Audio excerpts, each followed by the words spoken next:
اپنی شاعری کو فلسطینی مسئلے کو اجاگر کرنے کے لیے استعمال کرنے والے محمود درویش، اس نے اس کے سوا اور کوئی جرم نہیں کیا تھا کہ وہ شعر کہتا رہا۔ 1960 اور 61 کے درمیان اسے کئی مرتبہ قید کیا گیا۔ بہت مشہور تصویر انٹرنیٹ پر ملتی ہے جو اس کی یہودی محبوبہ ریٹا کے ساتھ لی گئی۔ محمود درویش کو معلوم ہوا کہ اس کی محبوبہ تو دراصل دشمنوں کی فوجی دستے سے تعلق رکھتی ہے، تو اس نے کہا، اے ریٹا، وہ بھلے ہی تمہارے لیے کچھ نہیں تھا، مگر میرا تو دل تھا۔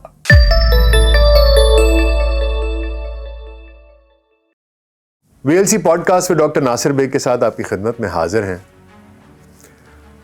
معدوم ہوتے ہوئے لفظوں کے درمیان سے گزرنے والوں، تمہاری اور سے تلوار، ہماری طرف سے خون، تمہاری اور سے فولاد، ہماری طرف سے گوشت، تمہاری طرف سے ایک اور ٹینک، ہماری طرف سے پتھر، تمہاری طرف سے آنسو گیس، ہماری طرف سے وہی آنسو اور بارش،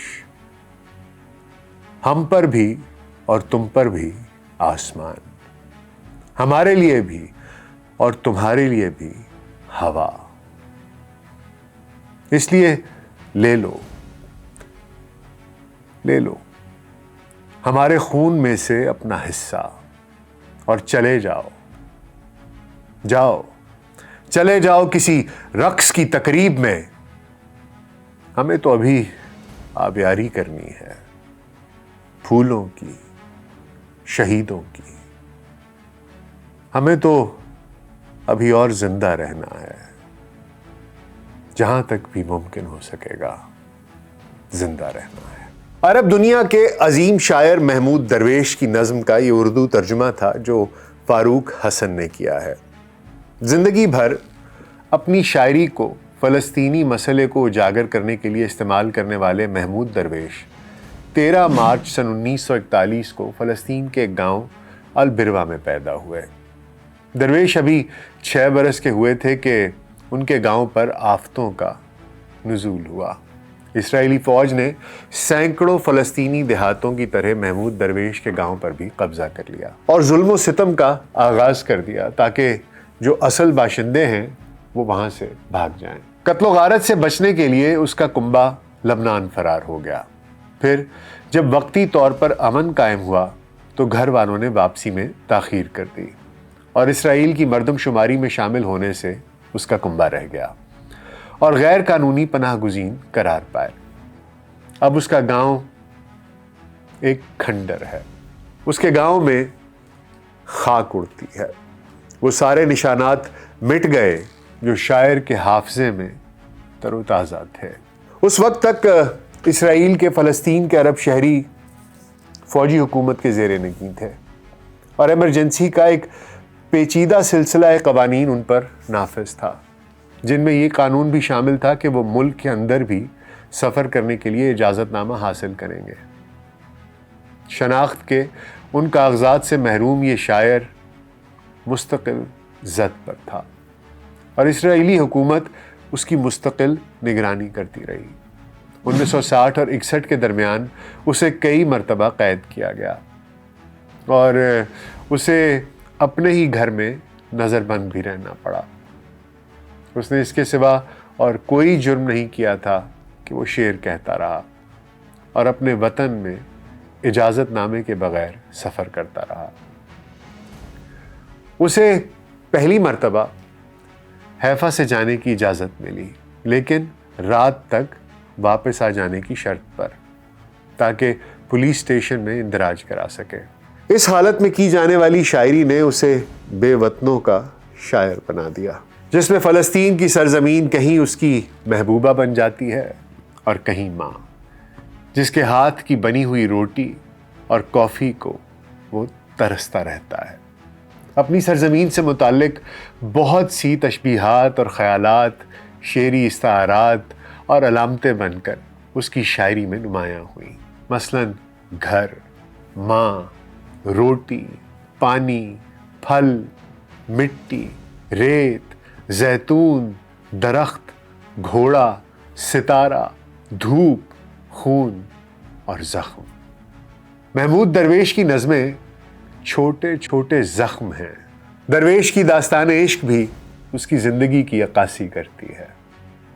اس کی ایک بہت مشہور تصویر انٹرنیٹ پر ملتی ہے جس میں ایک نوعمر جوان قدرے دبلا پتلا ہڈیوں سے ابھرے ہوئے چہرے والا خوبصورت مشرقی مرد جس کے سر کے بائیں جانب نرم و دراز زلفیں جھکی ہوئی ہیں، کھلے بازوں والی سفید براق قمیض پہنے ہوئے اس کی رگیں ابھری ہوئی ہیں اور نیم متبسم چہرے کے ساتھ ایک خوبصورت لڑکی کے ساتھ کھڑا ہے، اور وہ 16 برس کی پولش باپ اور فرانسیسی ماں کی ایک خوبصورت لڑکی جس کے چمکتے سفید دانتوں سے روشن اور معصوم سی مسکراہٹ اٹھ رہی ہے، سرخ لباس پہنے ہوئے ہے۔ یہ تصویر محمود درویش کی زندگی کے ایک خوشگوار لمحے میں سے ایک ہے جو اس کی یہودی محبوبہ ریٹا کے ساتھ لی گئی۔ محمود درویش جانتا تھا کہ وہ دوسرے مذہب سے تعلق رکھتی ہے، لیکن اس نے ریٹا سے محبت کی۔ وہ کہا کرتا تھا کہ محبت کی کوئی حد نہیں ہوتی، تو محبت کرنے والوں کے درمیان مذہبی تنازعات کی بھی کوئی جگہ ہوتی ہے۔ درویش ریٹا سے محبت کرتا تھا، اس کے لیے اس نے 1967 تک بہت سی نظمیں اور غزلیں بھی لکھی۔ انہی دنوں محمود درویش اور ریٹا کے تعلقات کشیدہ ہونے لگے۔ ریٹا نے یہودیت کی خدمت کے لیے اسرائیلی فوج میں شمولیت کا فیصلہ کیا، تو اب درویش کے لیے اس رشتے کو برقرار رکھنا ناممکن تھا، سو اسے نہ کہنا پڑا۔ درویش نے اپنے وطن کی محبت میں اس محبت کو ٹھکرانے کا فیصلہ کر لیا۔ ایک ٹیلی ویژن انٹرویو میں درویش سے اسے چھوڑنے کی وجہ پوچھی گئی تو اس نے کہا، میں اس لڑکی سے کیسے محبت کر سکتا ہوں جو نابلس اور القدس میں میرے ملک کی لڑکیوں کو گرفتار کرتی ہے۔ اور پھر کہا، ریٹا اور میری آنکھوں کے درمیان رائفل حائل ہو گئی ہے۔ جب پہلی بار محمود درویش کو معلوم ہوا کہ اس کی محبوبہ تو دراصل دشمنوں کی فوجی دستے سے تعلق رکھتی ہے، تو اس نے کہا، مجھے ایسا محسوس ہوا کہ میرا ملک دوبارہ غیروں کے قبضے میں آ گیا ہے۔ اور محبت میں ناکامی کا احساس جب شدید ہوا تو کہا، اے ریٹا، وہ بھلے ہی تمہارے لیے کچھ نہیں تھا مگر میرا تو دل تھا۔ 1971 میں محمود درویش اسرائیل سے رخصت ہو کر قاہرہ چلا گیا اور یہاں کے سب سے بڑے روزنامے الاہرام سے منسلک ہو گیا۔ 1973 میں وہ فلسطین کی تنظیم آزادی میں فلسطین کے مرکز تحقیقات بیروت میں ڈائریکٹر کے معاون کے طور پر شامل ہو گیا اور ادارے کے تحقیقی مجلے کی ادارت میں ہاتھ بٹانے لگا۔ اس کے کچھ عرصے بعد ہی وہ مرکزی ڈائریکٹر اور مجلے کا مدیر اعلیٰ بن گیا۔ 1984 میں وہ اتفاق رائے سے فلسطینی ادیبوں اور صحافیوں کی انجمن کا صدر منتخب ہو گیا۔ سن 1987 میں وہ فلسطین کے اعلیٰ ترین انتظامی ادارے PLO کی ایگزیکٹو کمیٹی کا رکن بن گیا اور اس منصب سے اس نے ستمبر 1993 میں استعفیٰ دے دیا، جب اسرائیل کی حکومت اور فلسطینی تنظیم آزادی نے عبوری خود مختاری کے انتظامات سے متعلق اصولوں کے اعلان نامے پر دستخط کر دیے۔ جو اس معاہدے کا مخالف نہیں تھا، بلکہ اس نے یہ استعفیٰ اس لیے دیا کہ وہ اس پرخطر معاہدے کا ذمہ دار نہیں ٹھہرایا جانا چاہتا تھا۔ محمود درویش کی کتاب ذکرۃ النسیان نے لبنان پر اسرائیل کے اس حملے سے جنم لیا جو 6 جون 1982 کو شروع ہوا۔ اس کتاب کا تاریخی پس منظر بیروت کا محاصرہ ہے۔ 1985 میں محمود درویش نے پیرس میں واقع اپنے فلیٹ میں خود کو تقریباً 90 دن کے لیے بند کر لیا اور شدید وابستگی کے ساتھ جدید عربی ادب کے اس شاہکار کو رقم کیا۔ مصر میں قیام کے دوران ہی ان کے اصل شاعرانہ جوہر کھل کر سامنے آئے۔ مصر میں ان کے ایک وفادار دوست عبد الرحمن الابنودی تھے۔ ان کا ذکر آیا ہے تو درویش کی ان سے پہلی ملاقات کا ذکر بھی ضروری ہے۔ رات کا وقت تھا، عبد الرحمن الابنودی بیٹھے چائے پی رہے تھے اور حاضرین کو اپنی شاعری سنا رہے تھے اور ان کے گھر کا فون بج اٹھا۔ انہوں نے فون اٹھایا اور کہا کون؟ دوسری طرف سے ایک گہری پرسکون آواز آئی، ہیلو میرے دوست۔ انہوں نے سوالیہ انداز میں کہا، آپ کون ہیں؟ میں محمود درویش ہوں عبد الرحمن۔ عبد الرحمن کو یقین نہ آیا۔ تنگ آ کر انہوں نے کہا، میرے بھائی میں ایک ہی محمود درویش کو جانتا ہوں اور وہ مصری نہیں ہے۔ درویش ہنسنے لگا، میں وہی درویش ہوں جسے تم جانتے ہو۔ عرب لودھی کو حیرت ہوئی، اور اس کی حیرت ایک گہری دوستی کی بنیاد تھی جو برسوں تک قائم رہی۔ کچھ عرصے بعد درویش کے مصر میں قیام کے دوران اسے اپنے ایک دوست کے گھر ایک پارٹی میں مدعو کیا گیا، اور وہاں اس نے ایک دوسری خاتون کو پہلی بار دیکھا۔ قدرے چھوٹے قد، چھوٹے بال، سیاہ اور بڑی مصری آنکھیں، بلند و باریک پلکیں، مختصراً اس کے بے حد خوبصورت چہرے نے محمود درویش کو مسحور کر دیا اور اس کی زندگی کا رخ موڑ دیا۔ وہ محمود درویش کے حواس پر چھائی رہی، حتیٰ کہ پارٹی ختم ہو گئی اور درویش ریٹا کے عشق کا تیر نکالنے کے بعد اس نئے تیر انداز کو ایک لفظ کہے بغیر وہاں سے نکل گیا۔ کچھ دنوں بعد درویش نے اپنے اس دوست کو اپنے گھر دعوت دینے کا فیصلہ کیا، اور اس دعوت میں پچھلی دعوت کے سبھی شرکاء کو بھی دعوت دی گئی، انہیں بھی بلایا گیا کہ وہ بھی آئیں، لیکن اتفاق سے وہی نہیں آئی جس کے لیے اس نے اس پارٹی کا سارا خرچہ برداشت کیا تھا۔ کچھ دنوں بعد انہوں نے پھر ایسی ہی محفل برپا کرنے کا فیصلہ کیا، مگر اس بار بھی وہ نہیں آئے۔ تو درویش نے اس کے لیے ایک مشہور شعر لکھا کہ تیرا انتظار کرتے ہوئے میں اندیشوں میں گھر جاتا ہوں۔ اسے دیکھے 1 سال کا عرصہ گزر گیا۔ اتفاق سے ان کی ملاقات پھر اسی دوست سے ہوئی۔ اس کے ساتھ وہ خاتون بھی تھی، وہی فرشتہ صفت چہرہ، زندگی سے بھرپور۔ اس کا نام تھا حیات، یعنی زندگی۔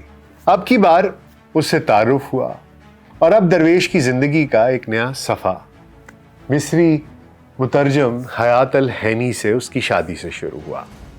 وہ صفحہ جنہوں نے سچی محبت کی سیاہی سے مل کر لکھا۔ حیات بتاتی ہے کہ درویش ان کے لیے بستر پر ہر روز ایک سرخ گلاب چھوڑ کر جاتا تھا۔ ایک دن رات کے کھانے کے بعد درویش نے حیات کو بتایا کہ اس نے اس کے لیے ایک نظم لکھی ہے، اور اسے ایک والہانہ جذبے اور محبت سے سنانے لگا۔ میری استراحت کے لیے زمین کو تیار کرو، میں تم سے تب تک محبت کرتا رہوں گا جب تک تھک نہ جاؤں۔ تمہاری صبح گیتوں کا پھل ہے، اور یہ شام سونے جیسی ہے، اور تم وہ ہوا ہو جو انگور کے آنسوؤں کی طرح میرے سامنے عیاں ہوئی ہے۔ میں تم سے محبت کرتا ہوں، کیونکہ تم ہی میری روح کی ابتدا ہو اور تم ہی میری انتہا۔ موسیقار مارسل خلیفہ نے جب درویش کی نظم سنی تو اس نے اصرار کیا کہ وہ اسے کمپوز کرنا چاہتا ہے، لیکن درویش نے صاف صاف منع کر دیا اور کہا کہ یہ ایک ذاتی نوعیت کی نظم ہے جس کا تعلق حیات کے علاوہ اور کسی سے نہیں ہے۔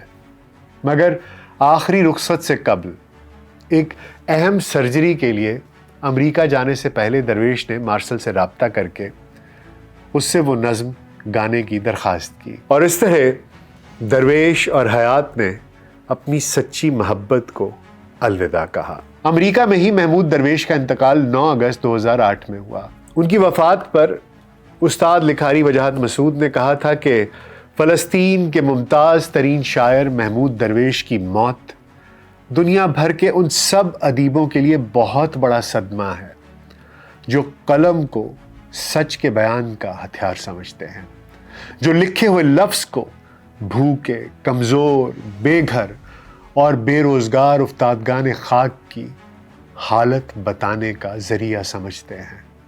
دنیا بھر کے ان ادیبوں اور شاعروں کا رفیق رخصت ہو گیا جو سمجھتے ہیں کہ دنیا کو تبدیل کیا جا سکتا ہے، بہتر بنایا جا سکتا ہے، اور اس تبدیلی میں لفظ بہت اہم کردار ادا کر سکتے ہیں۔ محمود درویش کو اسرائیل نے اپنی سرزمین پر دفن ہونے کی پیشکش بھی کی تھی، مگر اسرائیل کی مٹی میں محمود درویش آسودہ نہیں ہوگا۔ اس کی خاک سے مساوات، امن اور انصاف کے اکفے پھوٹیں گے۔ یوں بھی شعر سے نصف صدی پر محیط وابستگی نے محمود درویش کو ایک ایسا گھر تو بخش ہی دیا تھا جسے کوئی حکومت، فوج یا قانون اس سے چھین نہیں سکتی۔ محمود درویش عربی شاعری میں اور دنیا بھر میں سچی شاعری پڑھنے والوں کے دلوں میں بستا ہے۔ شاعری کے وجود سے جنم لینے والا حرف وہ سائبان ہے جسے اقوام متحدہ کی امن فوج کی ضرورت نہیں ہے، اور نہ ہی مفادات کا مول تول کر کے طے پانے والے معاہدوں کی ضرورت ہے۔ محمود درویش کو لینن امن انعام سمیت بے شمار انعامات ملے تھے۔ اس کی شاعری کا درجنوں زبانوں میں ترجمہ ہوا۔ اردو زبان میں بھی منو بھائی اور انور سن رائے جیسے ہنرمندوں سمیت بہت سے آشفتہ سروں نے محمود درویش کے تراجم سے ہمارے ادب کو سیراب کیا ہے۔ آخر میں محمود درویش کی مشہور زمانہ نظم پیش خدمت ہے جس کا عنوان ہے شناختی کارڈ۔ درج کرو، میں عرب ہوں، میرا شناختی کارڈ نمبر 50,000 ہے، میرے 8 بچے ہیں اور 9واں بچہ موسم گرما کے بعد دنیا میں آ جائے گا۔ بس کیا تم غصہ کرو گے؟ درج کرو، میں عرب ہوں اور یاران محنت کش کے ہمراہ پتھر کی کان میں کام کرتا ہوں۔ میرے 8 بچے ہیں، میں ان کے لیے نان اور ملبوسات اور کاپیاں پتھروں سے باہر نکالتا ہوں۔ میں تمہاری چوکھٹ سے خیرات نہیں مانگتا، نہ ہی خود کو تمہارے آستانوں پر حقیر بناتا ہوں۔ بس کیا تم غصہ کرو گے؟ درج کرو، میں عرب ہوں، میرا صرف نام ہے، کوئی لقب نہیں۔ میں ایک ایسی سرزمین میں صابر ہوں جہاں پر کوئی وفور غضب میں زندگی بسر کرتا ہے۔ پیدائش زمانہ سے قبل، ادوار کے شروع ہونے سے قبل، سرو اور زیتونوں سے قبل اور گھاس کے اگنے سے قبل میری جڑیں اس زمین میں پنجہ گاڑ چکی تھی۔ میرے باپ کا تعلق ہل چلانے والے خاندان سے ہے، کسی نجیب خاندان سے نہیں۔ میرا دادا کسان تھا، بے حسب و بے نسب۔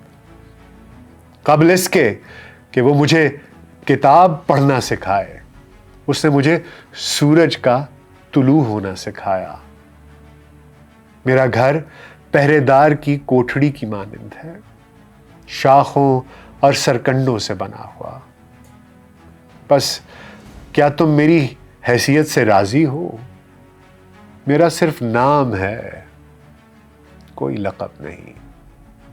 درج کرو، میں عرب ہوں، بالوں کا رنگ کوئلے کی طرح سیاہ، آنکھوں کا رنگ بھورا، اور میری شناختی علامت میرے سر پر عربی رومال اور اس پر سیاہ حلقہ ہے جو کہ محکم پتھر کی مانند ہے اور لمس کرنے والے کے ہاتھ کو چھیل ڈالتا ہے۔